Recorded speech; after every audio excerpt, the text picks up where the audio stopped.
Hey everybody, and welcome back to Set the Pipe. I am Sully. CK's in the house along with Bear. How are you, fellas?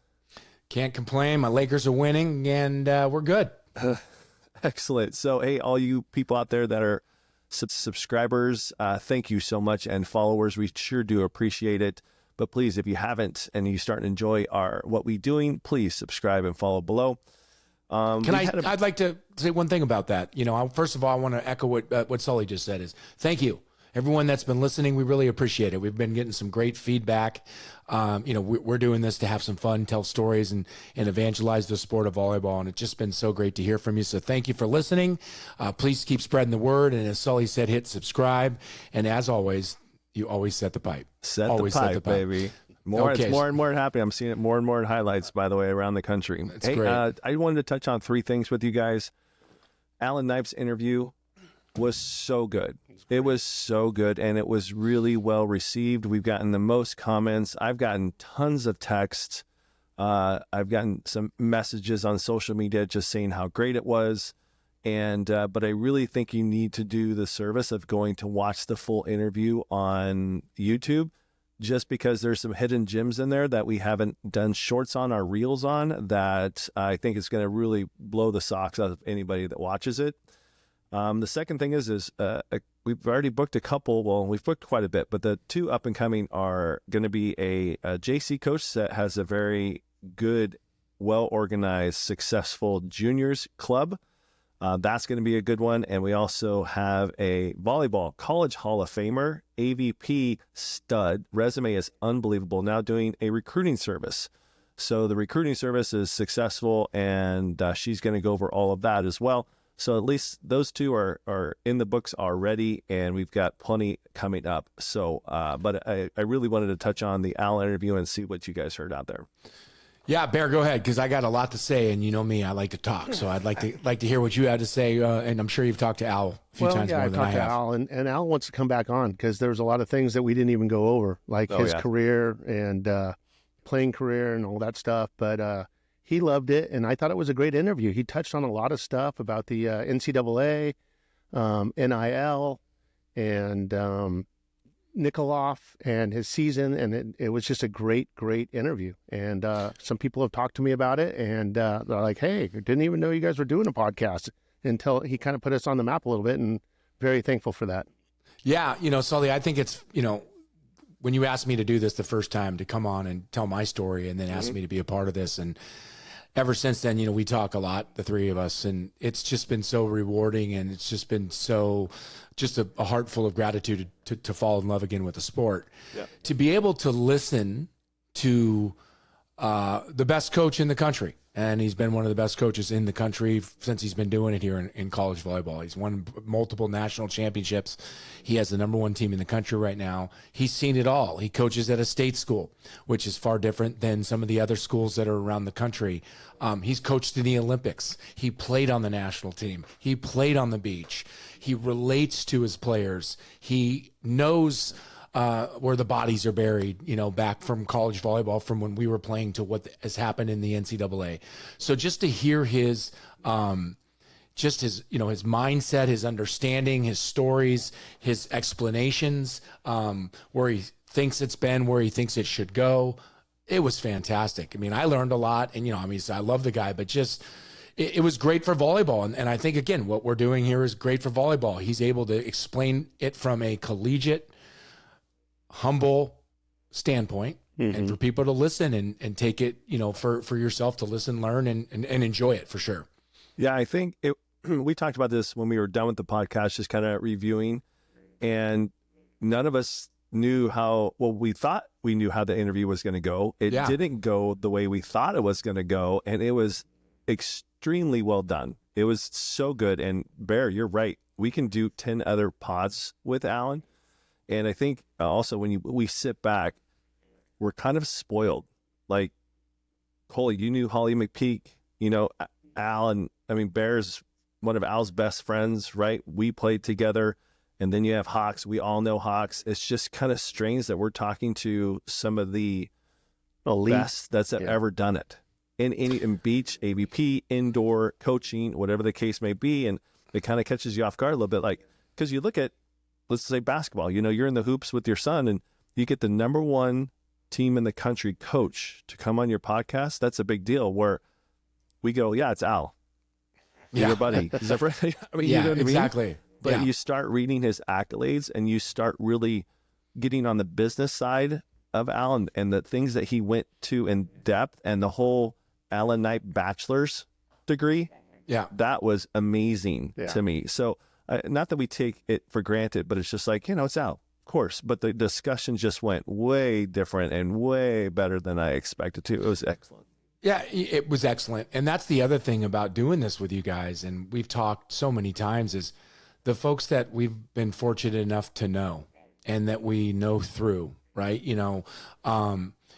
Talking to Alan, he's like you said, he's the number one coach in the country right now. We get to talk to collegiate coaches on the women's side. We're going to have collegiate coaches on the beach side. And it's just through all the stuff through volleyball. And what's cool is, and I think, again, like we've talked about trying to talk from the junior level to the pro level and everywhere in between, is it's people can learn.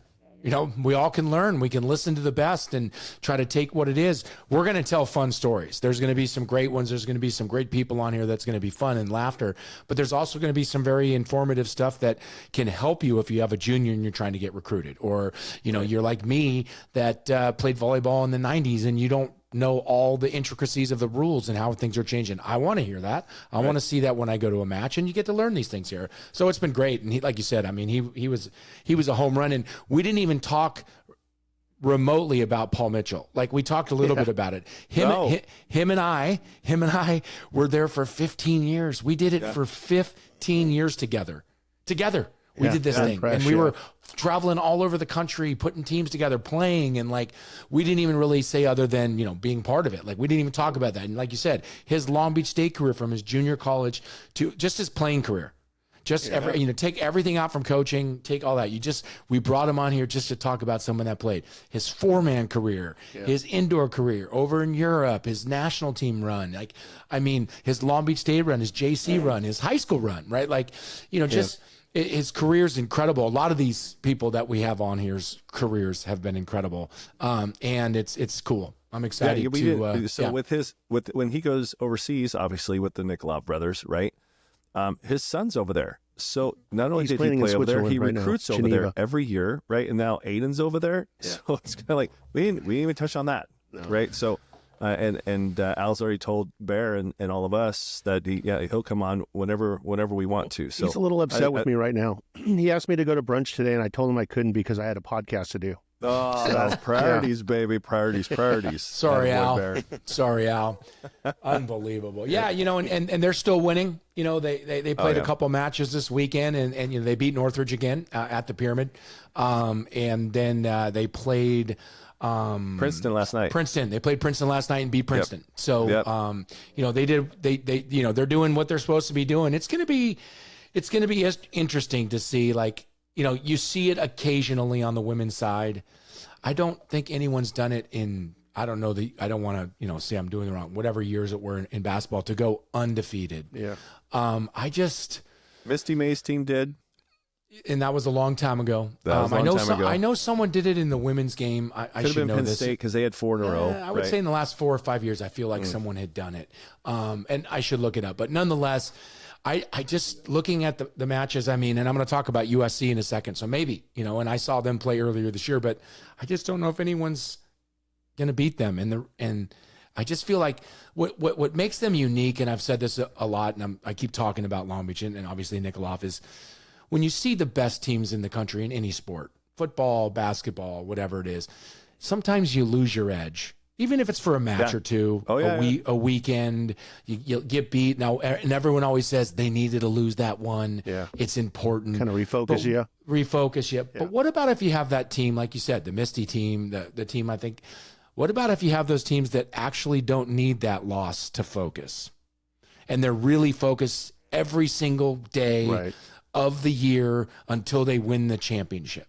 Right. I feel like that's them. And again, no disrespect to everyone. I've got a lot of friends that are coaching and friends' sons that are playing. And I don't know, man. They just seem that focused, right? They really do. They seem like this is Nikolov's one chance to win. And he loves to play. I don't think he wants to go out any match, whether it's Princeton, whether it's UCLA. Yeah. I don't think he wants to lose. And I think he's prepared to win every game like it's the last game. I think he expects to win. Yeah, so sure. Again, it's possible they're going to lose, but that's the way I feel about them, right? I really see that every time I watch them play. So that was a good segue. Top 5 upset. You have USC going to Hawaii, upsets them in 4. Yes, and you've dropped a name on a couple podcasts ago, Coley. That was kind of perfect timing. What happened over there? Yeah, the number 5 USC men's volleyball team took down number 3 Hawaii to win the Outrigger Invitational. And Dylan Klein, one of my, I told you before, best friend Jimmy Klein, his son, is a sophomore, led the Trojans with 21 kills.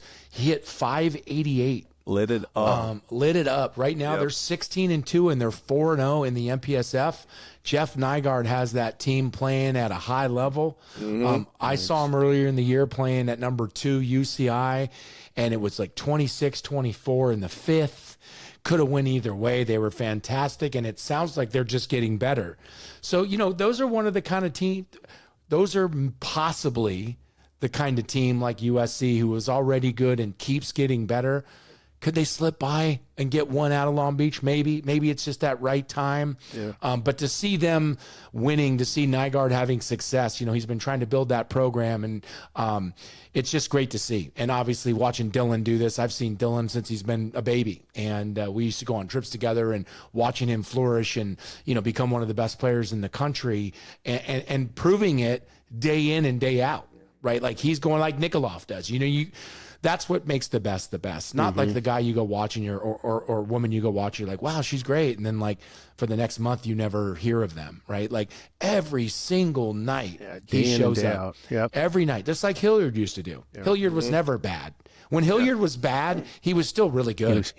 Right? He was still really 31 kills. He was still really good. Right. He might not have been just elite, but his bad was still really good. And that's what I see with these kids, right? Like their bad is still really good. Like they're bringing it at an elite level. Dylan's bringing it at an elite level every night. I'd love to get Nygaard on here specifically for, and you guys can feel this, is that rivalry between UCLA and SC for all those years, and Nygaard being NCAA Player of the Year at UCLA, then takes the USC head coaching job. You kind of want to I'd love to hear, instead of, it was a job, it was an opportunity, that kind of politically correct comment. I'd really like to know, what in the world got your heart and soul to go, let me call myself a Trojan. You know what I mean? For sure. I would imagine that'd been really difficult to do at first. I mean, I get it, and he's doing a fantastic job.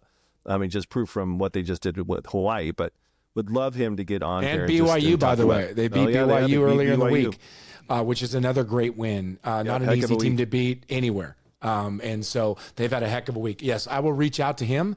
And Jeff, if you're listening to this, we'd love to have you on, Coach Nygaard.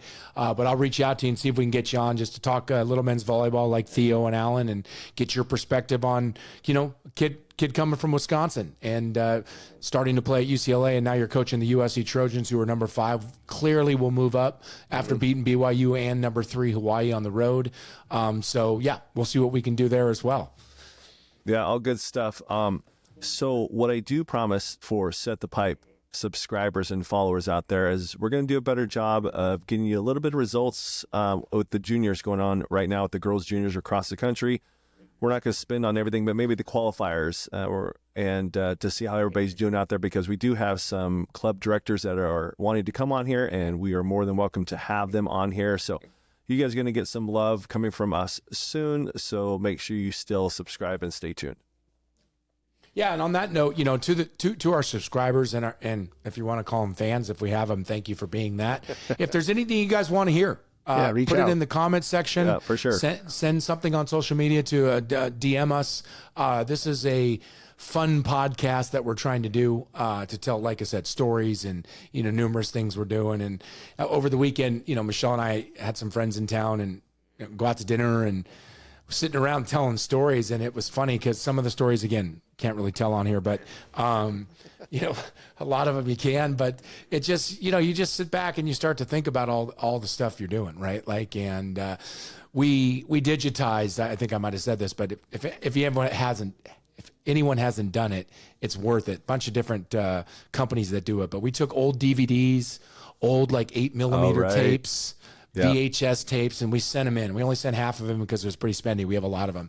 We got a bunch of them back, and we start watching all these things from Michelle playing in Europe, which will, when we bring her on, we'll show her like siding out, Jake being born. And we were laughing because Chris McGee and Al Randick, who I've mentioned both times on here, they're both their godparents, and their relationships through volleyball, and the funny comments on these old, well, they're now digitized, and just all of these volleyball things that we were watching through the years of these just made me realize again how grateful I am that we're doing this podcast. But there's just so much to talk about, right? I mean, in our age, with all what we've done from the first few years of you guys at Long Beach to what you're doing today, right, with volleyball, and there's just so much, and the growth of it, the tournaments we've played in. I've played in Mexico, we played here. You've done so many different things. I mean, I've played in the beach tournament on the shores of Lake Tahoe, which is a great event. There's just so many ways to play and be a part of this sport, and it's cool, like I said, that we get to tell the stories of it. I think I told CK, I don't know if I told you, Bear, but my neighbor, shout out to Travis Lewis across the street, stopped in the middle of the street. He's like, hey, I'm listening to your podcast. I'm like, he's a Division I hooper, right? He played Division I down south. And I'm like, wait, you're listening to my podcast? He says, it's athletics. It's really good. Keep doing what you guys are doing. I was like, okay, excellent. I thought that was really great. I had a buddy reach out that knows nothing about volleyball, and he lives in Minnesota. And he's like, hey, caught your podcast the other day. It's great. And, a childhood buddy. So we're getting the word out there. It's kind of cool. Yeah, it's been fun. And I think, we're not going to spoil anything, but we have quite a bit of guests lined up for this podcast. And we said it earlier, and what's cool is, again, we're pretty lucky just to be able to be around the sport for so long, and so many people that we get a lot of folks that want to come and chat about the sport, Division I head coaches and ex-players and ex-Olympians. Current players. I would never call ex, but Olympians. Yes, once Olympian, always. Always an Olympian. Current players, old, washed-up people like me. Us. And you guys, like folks like us that still want to talk about how great we were. Like things like that. We got all kinds of folks that, are going to come talk, and, hit subscribe, keep listening. But this is a longevity play for us to continue to do this. We're having a blast, and we want to keep telling the story of volleyball. We've heard so much from so many people, and that's what we want to do. So again, I said it once, I'll say it again. If there's something you want us to talk about, please put it in the comment section. Comments below. Yep, send us a DM. We're gonna continue to talk everything from juniors to pros. Yep, we missed Dave DeTinley today. He was out doing the club thing with his son. So, but he continues to give us the updates on East Coast and D3 specifically. So, missed him today. But it's touch and go with him, which what he signed up for us. So we're gracious for that, which is awesome. So yeah, and the other thing that's going on, there's juniors, there's out here, at least in Southern California, there's high school girls beach volleyball. There's college beach volleyball. USC swept Georgia State today. They were on the East Coast playing. LMU, it was raining here in Southern California this weekend. They took down the number 11 and 12 teams on a rainy first day in a big tournament. So there's a lot of things going on in volleyball, and we're trying to just keep up and let you know what's happening with it, which is great. And if you're around, like we've said this before, no matter where you are, there's a lot of Division III men's volleyball, which we've focused on and told you. There's Division II volleyball, NAIA. There's a lot of beach volleyball. Like if you're in Boise, for an example, when Sully used to live there and coach there, and we've had Jaden on to talk about that. There wasn't much going on there. Yeah. Boise State has a women's beach volleyball team. My son's Braden's teammate's sister is an athlete there. I'd like to get her on. So you can go watch volleyball in Boise. You can go watch volleyball in Illinois. You can go watch volleyball in Maine. That you can watch D3 indoor. You can watch beach. You can watch club. There's a lot of volleyball to be watched. And as Alan said on here, which I thought was pretty interesting, talking about the men's game, and we talked about how the men's game's grown immensely since when us three played college volleyball. People watch volleyball all over the world. You can argue that it's the number one, played sport in the world behind in front of soccer, or you can put it right behind soccer. But those two sports, which are kind of smaller within the United States, soccer's made a huge push. Love the MLS. I go to the games, go to the Galaxy, the LA Football Club here. They're doing a great job in soccer and finally growing. It's great to see here in our country. But volleyball isn't that. It's starting to see it in collegiate. We're starting to slowly have these new women's pro leagues. We need more folks to go out to the men's games. We need more folks to go watch, some collegiate beach volleyball. And if you love the game of volleyball or you're starting to get into it, there's nothing better than seeing it live. Nothing better. No, nothing. It's the real deal. It's fascinating for sure. Hey, Bear, what's going on with the JC world over there in California for the men's game right now? Well, we're mid-season right now. And there's some who's good running teams. The table? Is there any teams running the table right now? Yeah.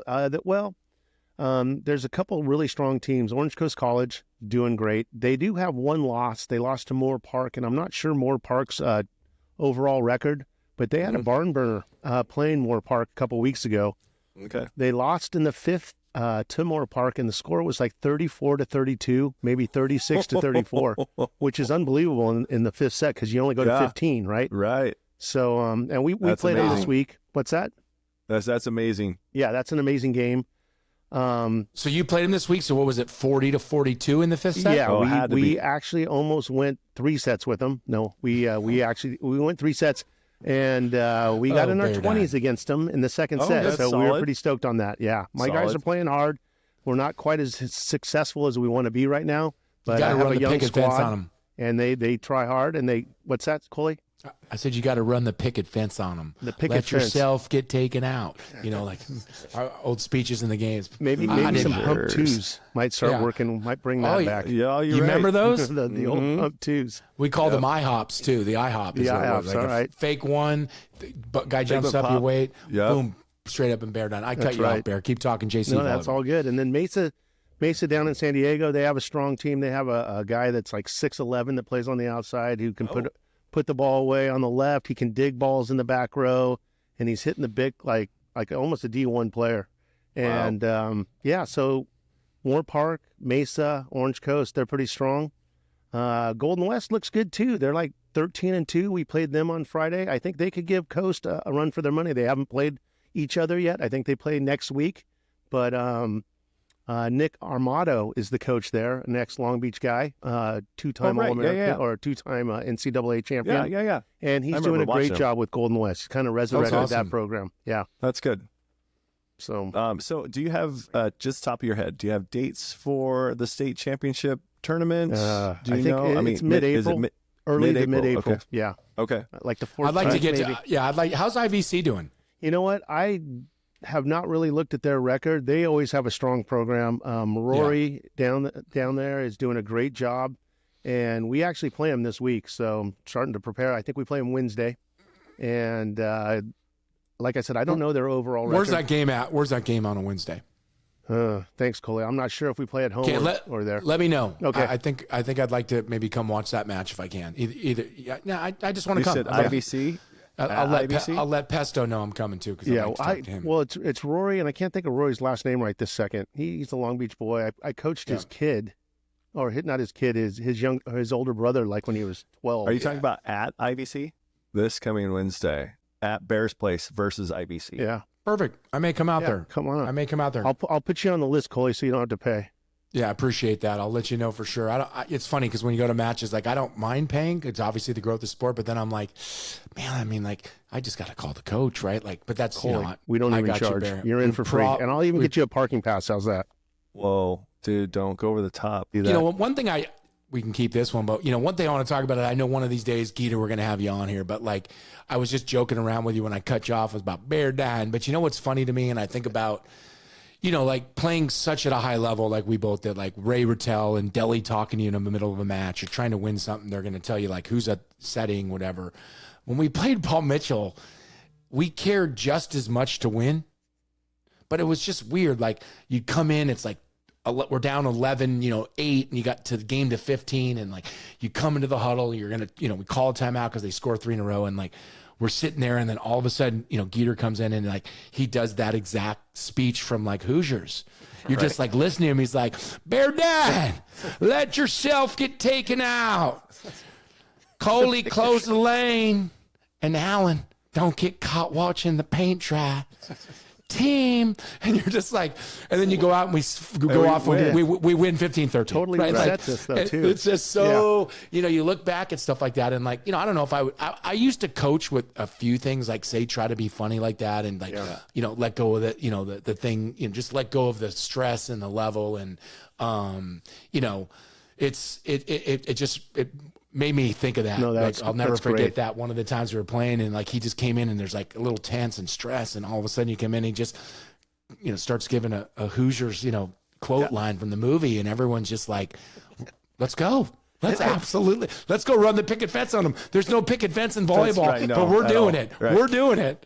And Prescio, he had that football cheer thing that he'd fire us up on too. And oh my gosh, so much fun. I had one team that after a timeout, I just kind of smile and we're getting our butts kicked. It was like 7-0, right? Getting our butts kicked. And I'm just smiling at them. They're kind of looking at me. I'm like, well, we can't play any worse.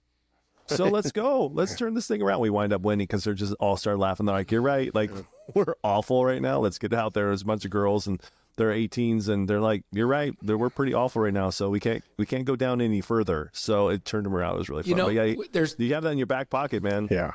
And Schroeder would come in like, I had a timeout and I'm like, Schroeder, we got to side out here. And he goes, how about that girl in the fourth row over there? Right. You think she's single? No, that I never looked. I never looked. Well, the funny thing about that is I'm probably going to get this story wrong, which I shouldn't because Joe Montana is one of my heroes. But like, it goes to tell all these kids listening to this, especially the kids, the collegiate guys and women. You've kind of already hopefully gotten there, but like.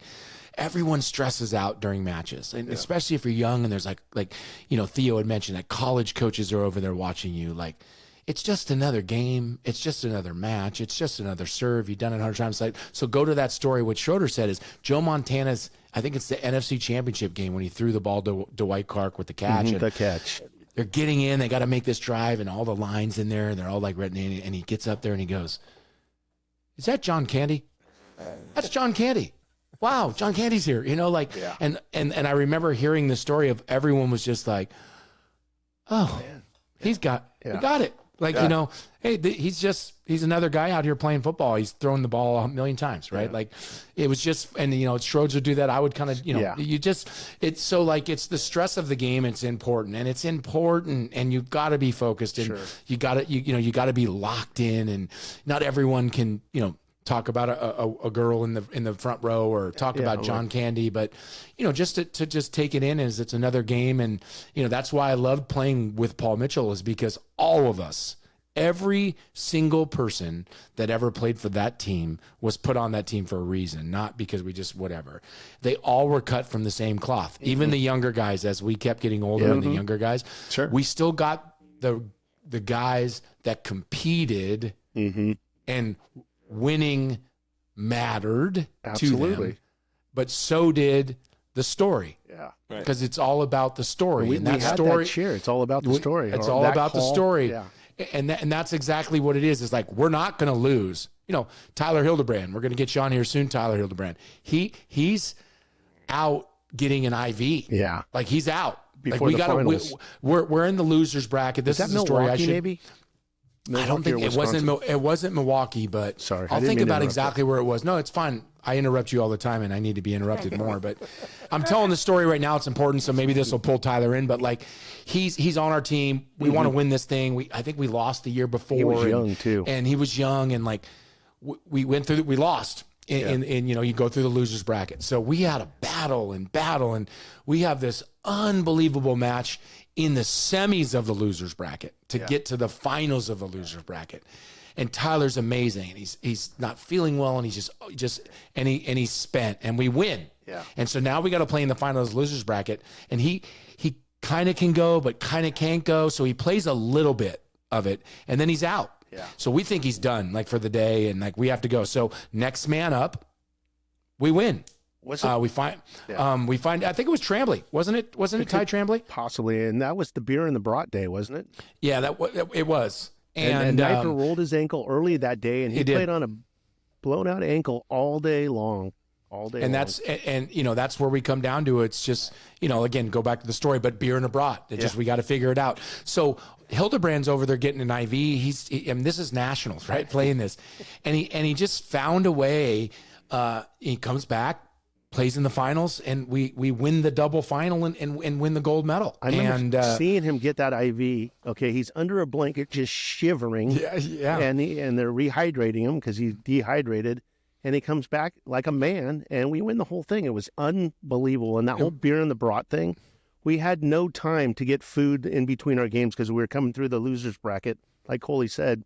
Right. And so all we had time to do was run over to the concession stand and get a beer and a brat between every match, and that was our deal. And maybe played a little credit card roulette with that too. Yeah, whoever had to pay for that. But but the reason I brought that up, and again, it's not just about talking about Paul Mitchell, as you said, but we would find the diamond in the rough. Not that Tyler was the diamond in the rough. He's one of the best players in the country, but the right folks that would fit, that would be that kind of guy. Not everyone would do that these days. They would hang it up. And no disrespect, it is what it is.